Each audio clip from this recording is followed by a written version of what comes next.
I was with Public Image Limited for 5 years. We did the first live digital 32-track recording in Tokyo.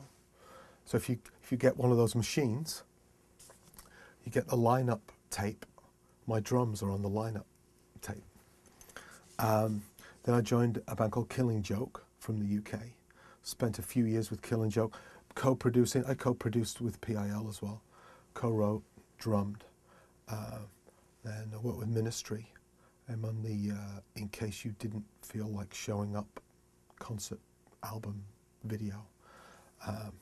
Little spell with 9 Inch Nails. I'm in the Head Like a Hole video on the Grammy Award-winning Wish track.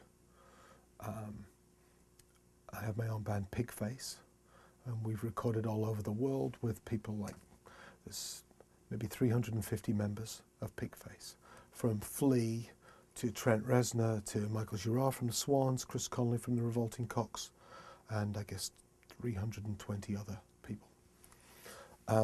I was just over in China.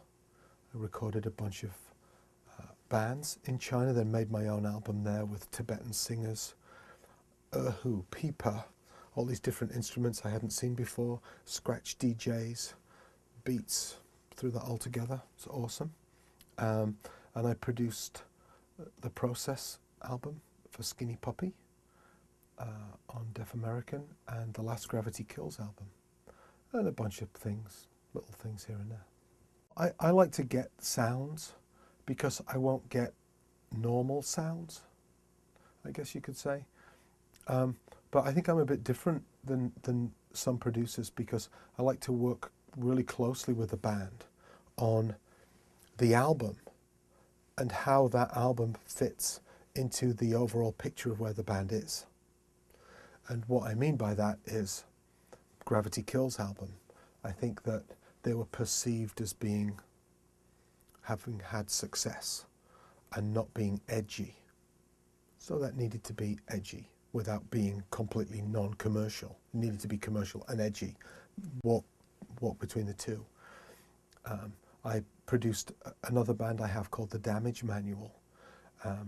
It's the original bass player with PIL, the guitarist from Killing Joke, and Chris Connolly singing. And we're old. You know, I'm 48. The bass player, Joe Wobble is probably 50. So my concern was, here's this really dangerous band that's kind of old. So I mixed that album on a pair of $9 computer speakers from Radio Shack because I just wanted it to slam when people first heard it. And they were going to hear it the first time on the internet. Right. And my God, does that album it slams. The worse the speaker, the better it sounds. I mean, I mixed it like that. But the better the speaker, the worse it sounds. Right? So that was a marketing decision applied to the production. You know, I knew that not that many people were going to hear that album in a huge Westlake monitoring environment. And if they did, well, not many people would say, well, this is crap. Most people would hear it on the internet. I like to work with singers very closely on textures, presentation, timing, lyrical content, you know, phrasing. I just get straight involved with that. I don't ask, is it okay? I'm like, hey, I'm looking at these words, and what about this? Or how about if you express this differently? Maybe it would be broader. Sometimes a singer will talk about something specific, and if you just blur it, then maybe it could be about 15 different things, and it becomes a metaphor, or it just becomes broader. You know, I'd like to work on all of that kinds of stuff. I like to do something kind of weird, which is talk to bands about t-shirt designs in the studio. And if there aren't any t-shirts buried in your lyrics, then maybe your lyrics aren't memorable chorus chanting lyrics. And if that's important to you, and to most bands it is important to have a memorable pop song somewhere, then it's just a handy way to think about lyrics in the songs that you're presenting. Maybe I'll go to a rehearsal with a band or some shows and see what's happening, who's driving this, what songs do I remember, what are the instruments that I remember, what do I want to feature, and what do I have to be careful of. You know, not every band has every member world class, you know, and you have to be careful. You know, things can sound great in a rehearsal room, and you start to pull them apart and record them well, and it can all fall apart. Sometimes the glue that holds a band together or a song together is all of the dissonance working together to create a harmony, and you make everything nice, and suddenly it doesn't work anymore. So I'll look at personalities, I'll look at songs. I'll always ask a band if they have enough songs. And if they don't, they can go back and work on some. And this is the easiest way to have a better album than you thought. Maybe it's 10 songs. Well, write 20 songs. And it's like, it's a no-brainer. It's really simple. But I think some bands feel that if they've written 10 songs, then that's enough. But if you write 20, 10 of those songs will be better than the other 10. So ditch the first 10. It might not, maybe it's half of the first 10, half of the second 10. Now you've got 10 good songs. If you want 10 songs, maybe record 13 or 14, because the songs you think have everything you need, they just might not record well. And you might not have the time on a band's first album in a small studio to analyze what went wrong, what magic was lost. So you record 13 songs, and maybe the song that was your number 11 choice records fantastically well, and the singer does some amazing things. Now it's your number 2 choice, and your number 8 choice just doesn't get there, and it's number 14. You need some engineering skills. I mean, I can mix an album, and I can talk to people about frequency. It's not a bad idea to have those skills, because then you can talk to an engineer and express yourself in a way that they understand, or express yourself differently in a way that they can understand. Right? So I might say to an engineer 20 years ago, the bass drums sounds like it was recorded through a sock. You know, it's just muffly. And some engineers will get it and work with you. Some engineers prefer, I want you to cut below 80 cycles and boost at 320. You know, I like the fact that I can go into engineering if I need to. I'd rather talk more poetically in the studio if I can.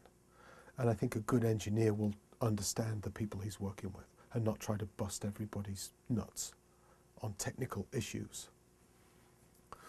You need people skills.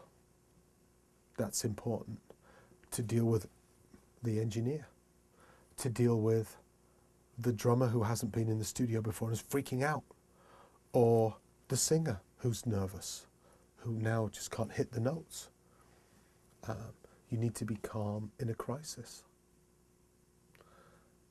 Maybe you only have 2 days to make an album because of budget constraints, and there's always budget constraints. So when some of the equipment breaks and the singer can't hit that note, you just have to go the other way and go, hey, it's fine. It's fine. Great. You nailed it. Because that's the only way you can relax everybody to a point where they might nail it. You know. And that's completely different than any technical knowledge. You know. If a singer is having a problem with a track, maybe it's the first song, I'll just say, oh, I know where this is going. And I'll just go, yep, all right, next song. And the singer's like, did I get it? I'm like, yeah, you did. And so now there's a bit of confidence. And track number 2 is okay. Track number 3, hey, now actually we are getting there. Now I'm not lying when I say it was good. And after we do track number 5, I'll say something like, oh, wow, my bad. You know what?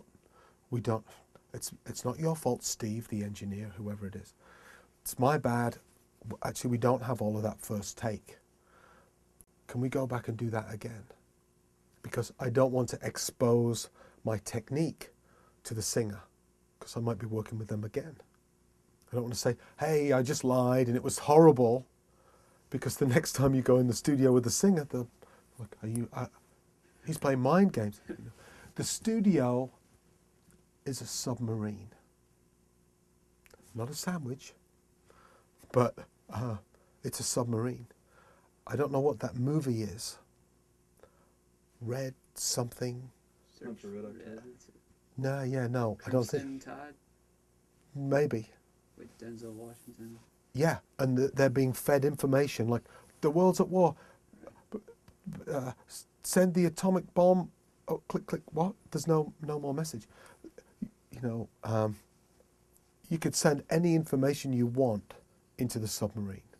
The world is now being run by Mary Poppins. Oh my goodness. Anything you want. You're controlling the information. And you have to try and do that as a producer. You might have the lead guitarist go, you're hitting the wrong notes. Like, hey, let me deal with the talk back. You create the flow of information to the singer. And if the singer's singing too soft, you pull the headphone level down. They can't hear themselves. They just start screaming. You have to be careful. You don't want them to blow their voice out. You know, go the other way if you want to back them off. And then you're just dealing with people and equipment and trying to balance the two. Maybe you're just ready for this magical, here we go with the vocals, and something breaks. So you try and have some spares, you try and be prepared and deal with it. So sometimes someone will have me do a mix. This happens a lot these days because they might have a kind of unknown band and they'll go remix shopping, like for people within a certain genre, so they can mention my name, other bands' names. So people go, oh wow, what's this? I'll check these guys' interpretations of this music out, and they'll end up being exposed to a band they haven't heard of. That's marketing. How do you just have to do it. You just have to do it and organize people and be able to deliver something. That's important. Anybody can be like, if only this, if only that. The singer's car broke down, the singer had a nervous breakdown, the bass player, all of his strings broke, the drummer can't play to a click, whatever. All these reasons that you can deal with beforehand in rehearsal. Have the drummer start playing to a click, whatever you need to do. And take people into a studio and work in a cost-efficient, time-efficient way that gets a good result. And the only way to do that is to start doing it. I was at a conference in Belmont School in Nashville. I think I mentioned this yesterday. The guy that produced Megadeth's last album was asked by 140 teachers, what can we tell our students how they could be better in the studio without spending more time in the studio? They can only spend a